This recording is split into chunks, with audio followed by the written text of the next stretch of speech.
Hey,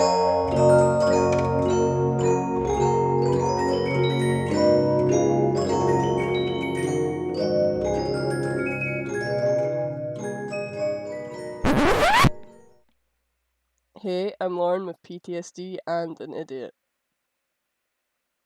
Hey, do I have to read what you wrote? Yeah. Hey, I'm Sean. I have diabetes, And and we we love love film. film. Good. Okay. Do you want to start? No, I really don't mind. You can go No, ahead you if you go. want. You go No, ahead. it's fine. You can go. Oh, are you sure? Okay, It's okay that's if I fine. go. It's okay Yeah, if I go. yeah, that's fine. Okay. So the first film So for for the first film, what is we wrong with wanted.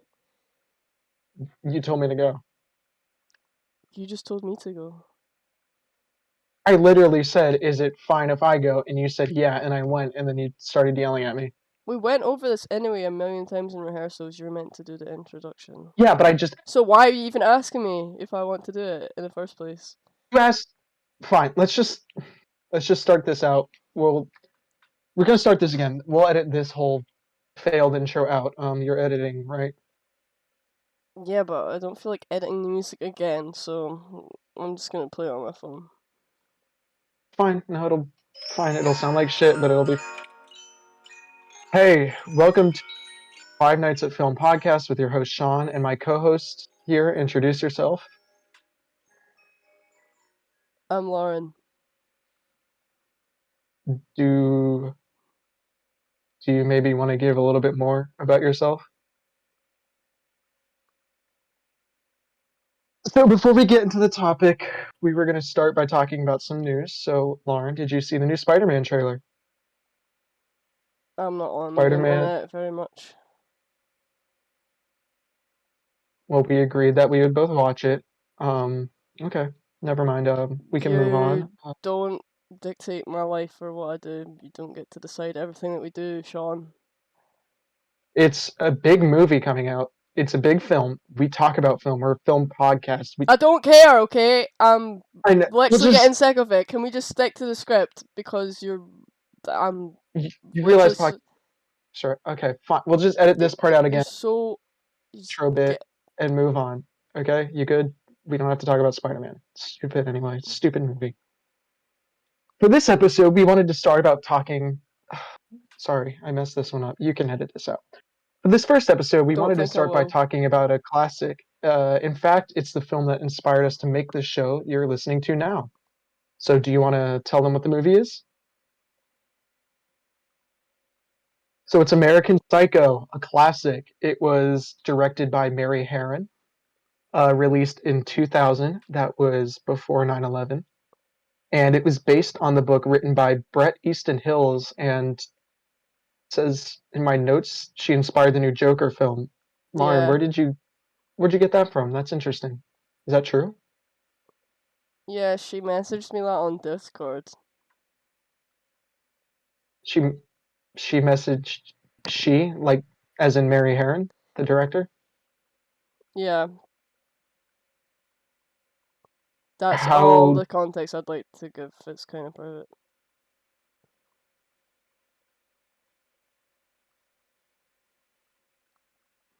okay.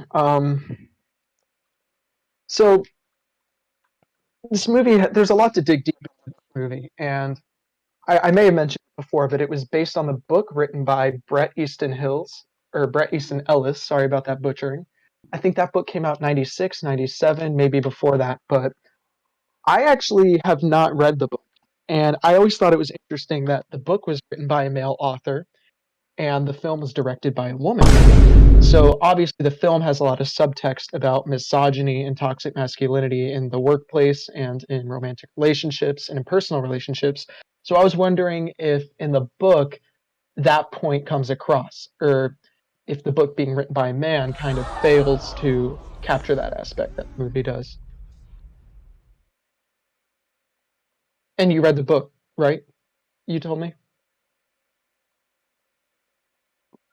Yeah, I read the book a few times in a space of a week actually, because I'm actually really fast at reading books. Okay, well, cool.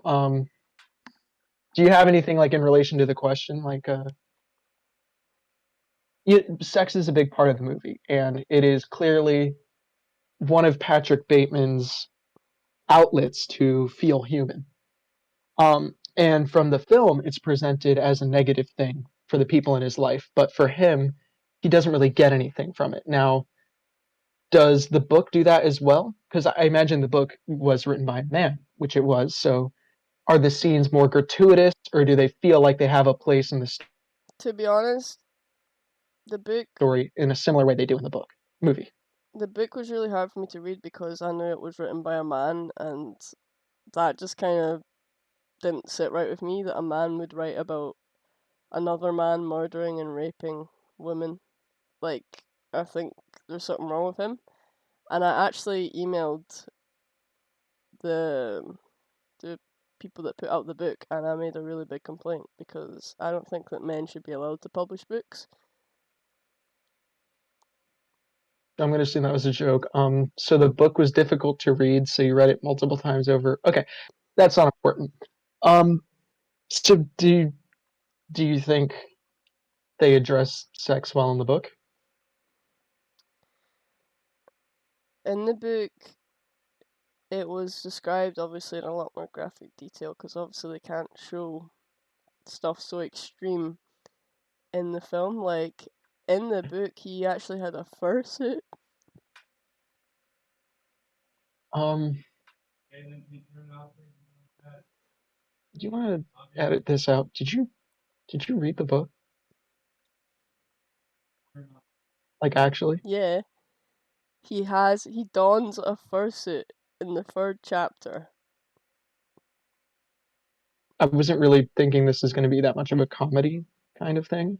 Um, you can say that, but you have to like convey that that's a joke because people aren't going to get that. People are going to think you're serious and that you didn't I read the am book. being serious, and I did read the book, and everyone else, I didn't read the book, but I'm almost positive that's not true.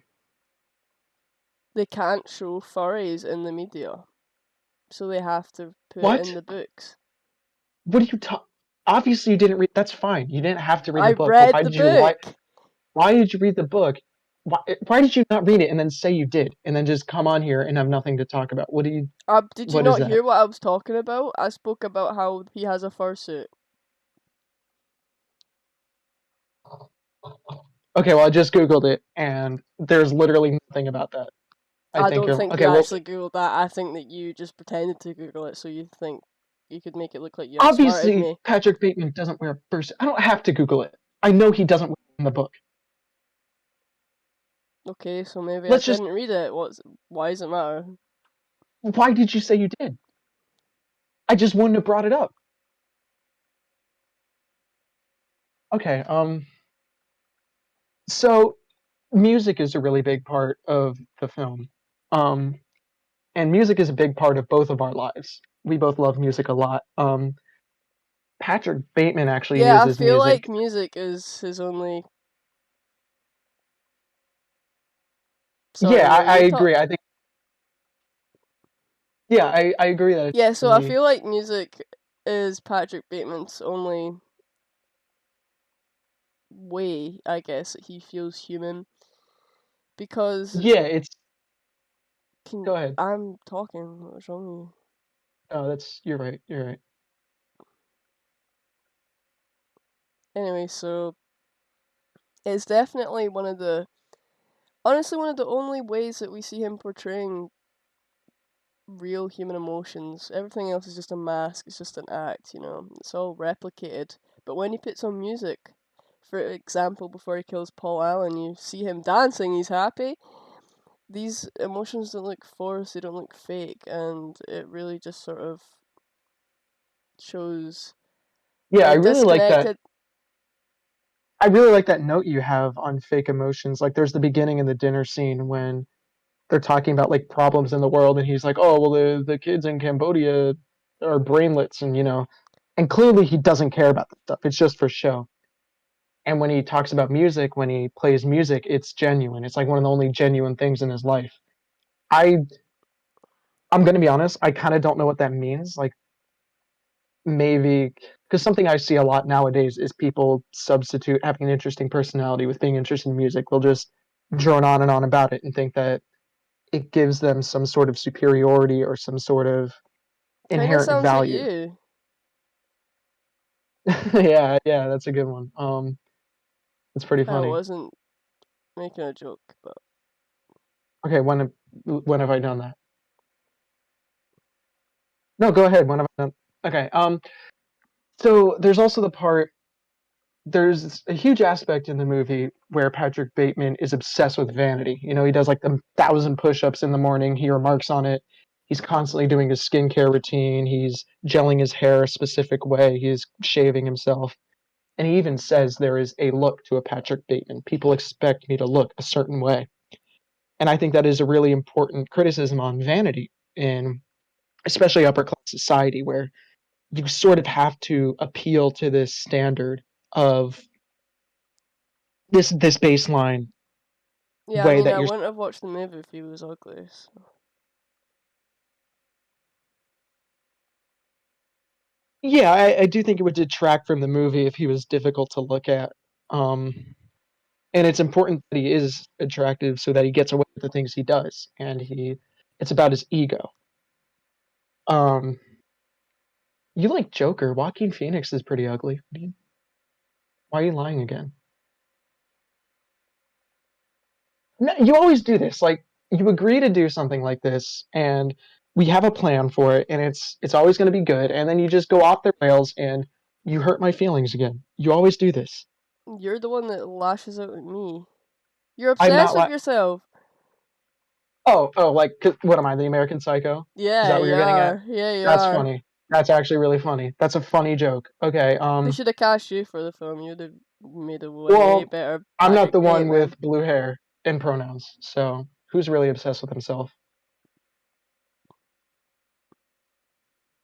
I What you don't know don't what that nothing means, but nothing I'm not gonna say. I'm not gonna that means partake you in don't the know what that means? conversation anymore. Well, Aren't you the go one with up. Evangelion profile pic? You know what? You are. Let's actually talk about Evangelion since you know so much about it and since it's such a big part of your life. Tell me, what's it about? And I'm not saying it's about robots fighting aliens. I mean, like, what's the underline of it? If you really want to get into it. Yeah, yeah. See, so you base your whole personality around these things that you don't even know anything about, just because people on I'm TikTok.com say it's living in your walls. wow. All right, let's just do an outro. We talked about enough in this that we can edit around it, maybe make something salvageable. I You ruined this. I'm gonna be honest. You ruined this episode. We'll do an episode 2. We'll talk about a stupid movie you like Megamind or something like that. Of course, you like a dumb movie. You don't like real movies. You Megamind's a didn't real like movie. you didn't like Donnie Darko. You fell asleep. So that says enough about you, more than I ever could. So let's do an outro. Well, I Uh, have a few more points actually. I would like to this is cover just a honestly few points. If you could just be quiet for a fine. Go minute. ahead. No, go ahead. So, as we were saying about the vanity and his skincare routine and Oh, we were saying all, that because it really sounded like I was just saying that. Because it sounded like most of this has just been me talking. maybe because you're so full of yourself, I can't get a word in. Okay, no, go ahead. Tell me what you're gonna say about vanity. I'm really interested. I was just gonna talk about one of the lingering shots of his skincare routine is him peeling a face mask off, and it's very slow, very methodic, and I think that kind of represents him peeling the human part of himself off again. So what you're saying And he is also the hates Patrick women. Bateman. Yeah, he does.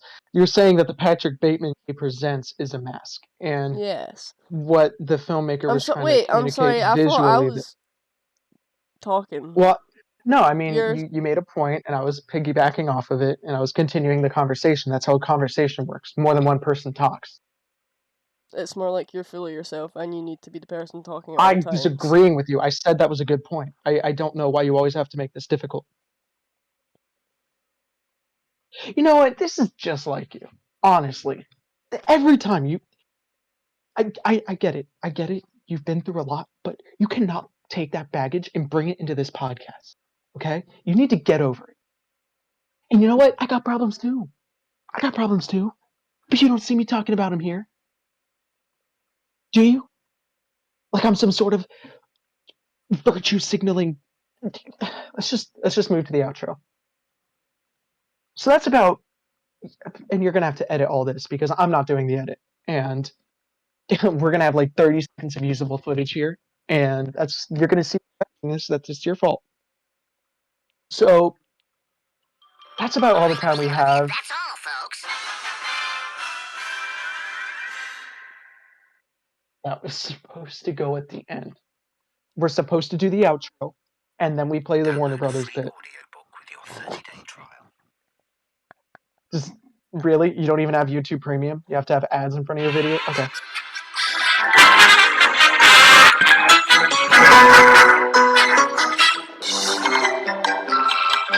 This has been the Five Nights at Fun podcast. Thank you guys for listening. I'm Shaun, and that was Lauren. We'll catch you That's guys all, next folks. week with Megamind.